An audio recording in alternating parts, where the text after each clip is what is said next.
In the beginning, I thought help had only one face. I thought help looked like an open door. I thought help sounded like soft words. I thought help meant a plate of food, a place to sleep, a roof above the head, and someone older saying, "You are safe here." But in the house of other people, I slowly learned that help can wear a beautiful face in public and a cruel face in private. That was the lesson that came after the door opened. Episode 4 of my life had been about entering that house, the house of other people, the house where I was supposed to be protected, the house where adults said I would be treated like their own child, the house that promised to reduce my mother's burden and give me a chance to grow in peace. But episode 5 was when I began to understand the difference between being received and being loved. I had been received, but I was not loved, at least not in the way a child needs to be loved. Love gives correction, but it does not humiliate. Love gives responsibility, but it does not crush. Love teaches gratitude, but it does not use gratitude as a chain. Love opens a home, but it does not remind the child every day that the home does not truly belong to him. In that house, many hands touched my life. Some hands gave me food. Some hands pointed where I should work. Some hands pushed me forward when I was slow. Some hands corrected me with anger instead of guidance. Some hands took the name of discipline and used it to cover harshness. Those were the hands that hurt, not always by striking. Sometimes hands hurt by what they make a child carry. A child can be hurt by a broom placed in his hand too early. A child can be hurt by dishes piled before him while others rest. A child can be hurt by being sent back and forth until his small body understands that his value depends on usefulness. A child can be hurt by the hand that points to the floor and says nothing, because the silence itself means you know what to do. In that house, I learned to read hands. A raised hand meant fear. A pointing hand meant command. A folded hand meant judgment. A hand resting on another child's shoulder meant affection I was not sure belonged to me. A hand offering me something in front of visitors meant performance. A hand pushing work toward me when visitors left meant my real place. The house had 2 lives. One life was for people outside. In that life, I was the child being helped. I was the child rescued by generosity. I was the child given shelter, food, and opportunity. Adults who visited would look at me and say I should be thankful. They would praise those who had taken me in. They would speak as if my life had been lifted from danger and placed into blessing. The other life began when the visitors left. That life had sharper edges. In that life, I was not a rescued child. I was an extra mouth, an extra responsibility, a reminder of someone else's failure. A child whose father was absent and whose mother could not carry everything alone. No one always said it that directly, but children understand the meaning behind repeated treatment. They understand who is cherished and who is tolerated. They understand who can be tired and who must keep moving. They understand who can make mistakes and who becomes a problem after one mistake. They understand who belongs and who is only allowed to stay. I understood. I understood more each day. At first, I tried to convince myself I was imagining it. Maybe I was too sensitive. Maybe all children were treated this way. Maybe discipline was supposed to feel heavy. Maybe love in this house simply had a harder voice. But then I watched how they treated the children born there. That was how truth entered.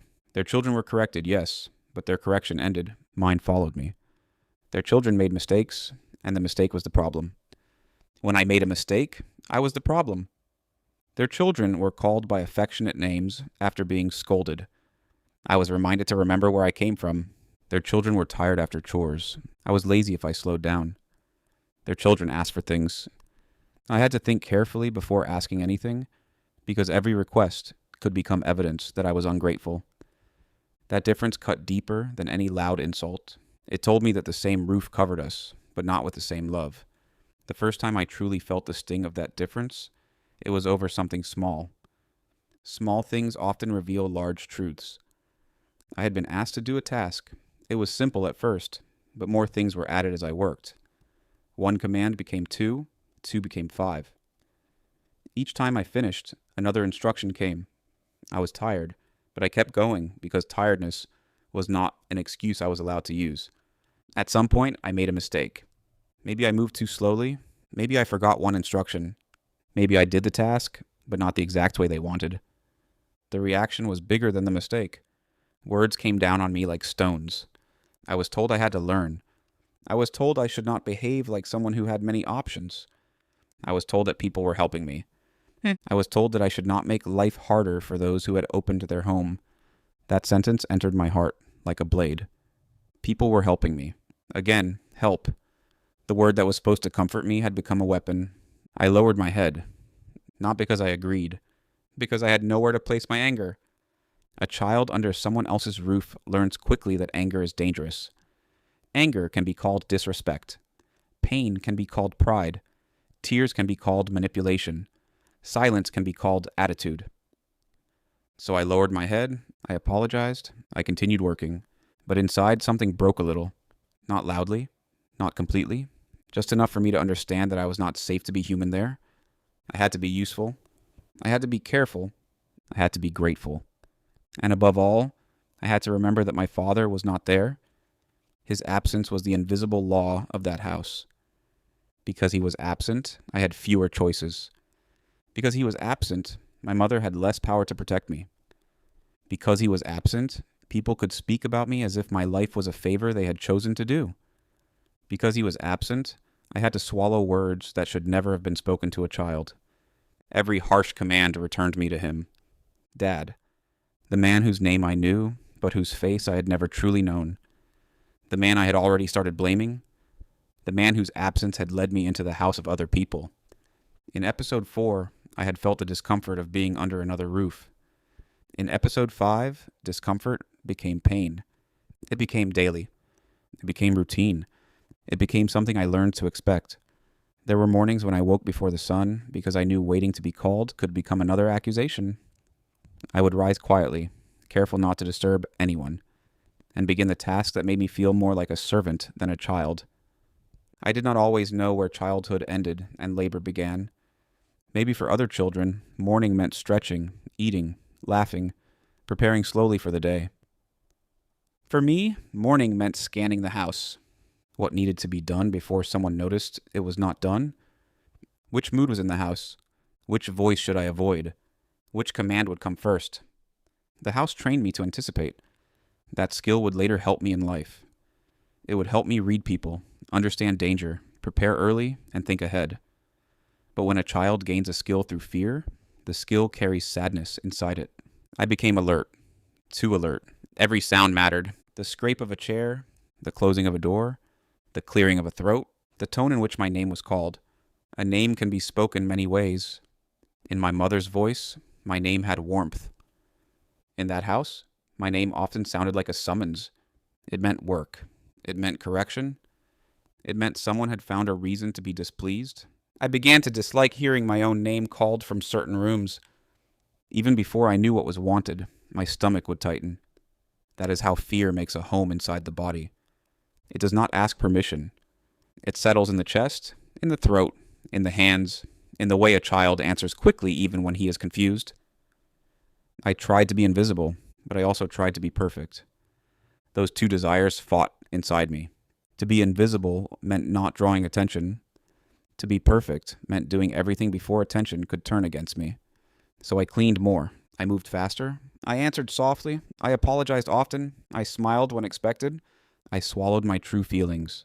I became the kind of child adults call disciplined, without asking what discipline cost him. There were days when I wondered if maybe I deserved it. That is one of the cruelest effects of mistreatment. The child begins by asking why people are hurting him. Then slowly, he asks what is wrong with him that makes people treat him that way. I wondered if I was difficult. I wondered if I was ungrateful. I wondered if my presence truly was a burden. I wondered if maybe children without fathers had to accept less because life had already decided less for them. Those thoughts are not born naturally in a child. They are planted. They are planted by repeated reminders, by comparisons, by unequal treatment, by kindness given publicly and withheld privately, by adults who confuse authority with ownership, by the absence of a protector. My father's absence made the soil ready for those thoughts, and the house of other people planted them. Still, I did not want to hate everyone there. That would be too simple. The truth is more painful than that. There were moments of kindness. That is what confused me. Sometimes someone gave me food with gentleness. Sometimes someone spoke to me normally. Sometimes someone praised me when others were listening. Sometimes I was allowed to laugh. Sometimes I almost believed things could become better. Then the harshness returned, and I learned that inconsistent kindness can trap a child more deeply than constant cruelty.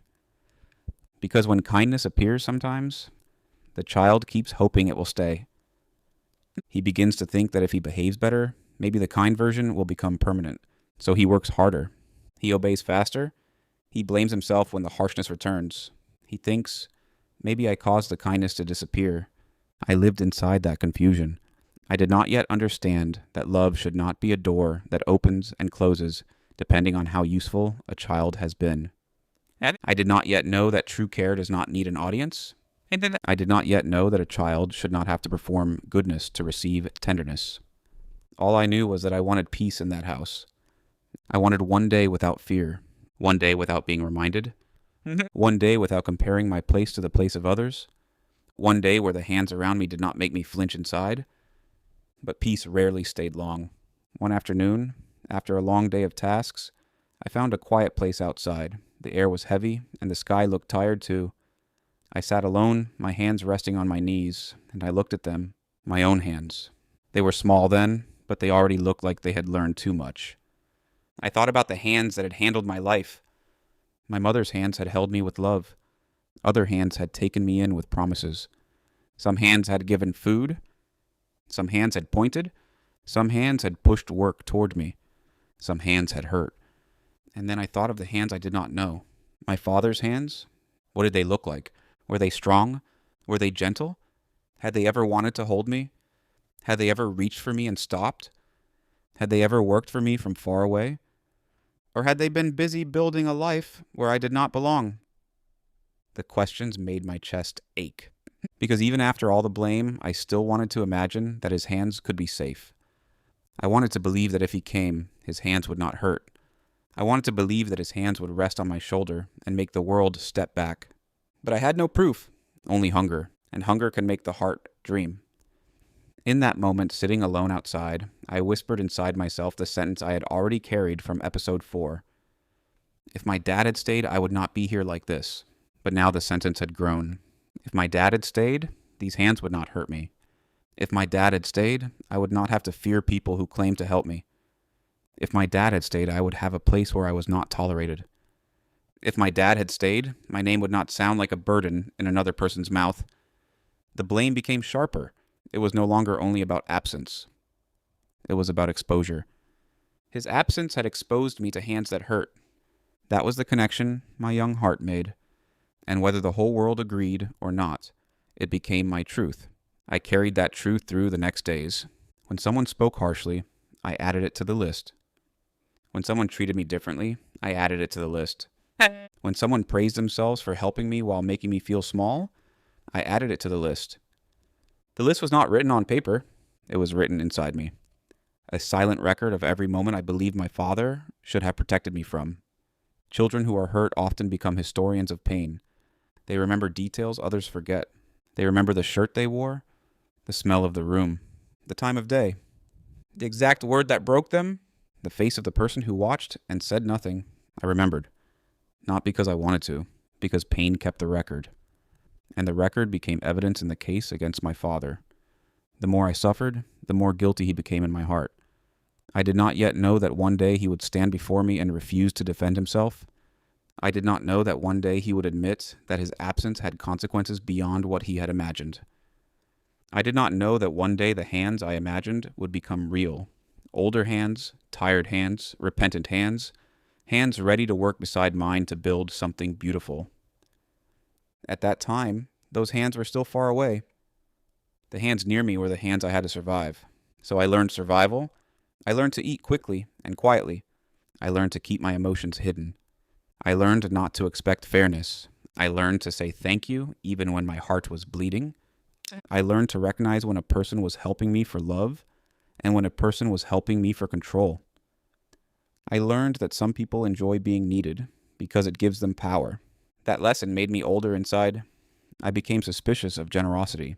Even later in life, when people offered help, a part of me listened carefully for chains hidden inside the offer. I asked myself silently, what will this cost me later? Will they remind me? Will they use this against me? Will they expect obedience beyond what is right? Will their hand feed me today and strike my dignity tomorrow? Those questions began in the house of other people. They began with hands that hurt. Yet strangely, those hands also created in me a dream of different hands. Hands that build, hands that protect, hands that lift, hands that correct without destroying, hands that guide without humiliating, hands that work quietly for the good of someone else. I did not know it then, but one day my father's hands would become those hands. One day, the man I blamed would use his hands to lay stones with me. One day, the absent father would become a present builder. One day, the same story that began with hurtful hands would move toward hands that repaired. But redemption was still far away. Very far. Before forgiveness, there had to be more pain. Before acceptance, there had to be more misunderstanding. Before my father became my cornerstone, his absence had to finish teaching me what it meant to stand without one. And in that season, I was still standing alone. Under another person's roof. Under another person's rules. Under another person's mercy. I was still the child people said was being helped, but inside I knew the help had become another wound. The world saw shelter. I felt control. The world saw food. I felt debt. The world saw discipline. I felt humiliation. The world saw hands extended toward a child. I felt hands that hurt. There were nights when I lay awake and listened to the house breathing around me. Everyone seemed to sleep peacefully. The rooms were quiet.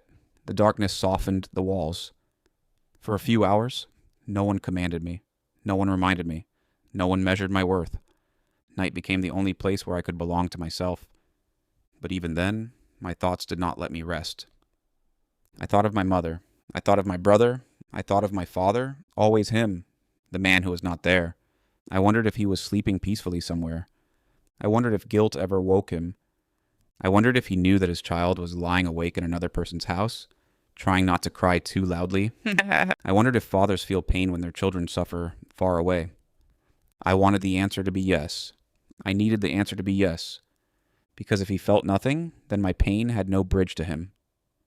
But if he felt something, maybe there was still a thread between us. That thread, however thin, kept a small part of me from turning completely cold. Even as blame grew, a child's longing survived. Even as hands hurt me, I still imagined one hand that might heal. That is what made the pain complicated. I hated my father's absence, but I wanted his presence. I accused him, but I waited for him. I told myself I did not need him, but when the house became hard, his imagined arrival became my secret rescue. The next morning always proved the rescue was not real. The sun would rise. The commands would return. The hands would point again, and I would continue, day after day, task after task, wound after wound, until mistreatment became so familiar that I almost stopped naming it. That is dangerous. When pain becomes normal, the child may stop believing he deserves better. But somewhere inside me, a small voice refused to die. It said, this was not the whole story. It said I was more than a burden. It said I was not born only to survive other people's moods. It said that one day I would stand somewhere no one could make me feel like an unwanted guest. That voice was weak, but it was alive.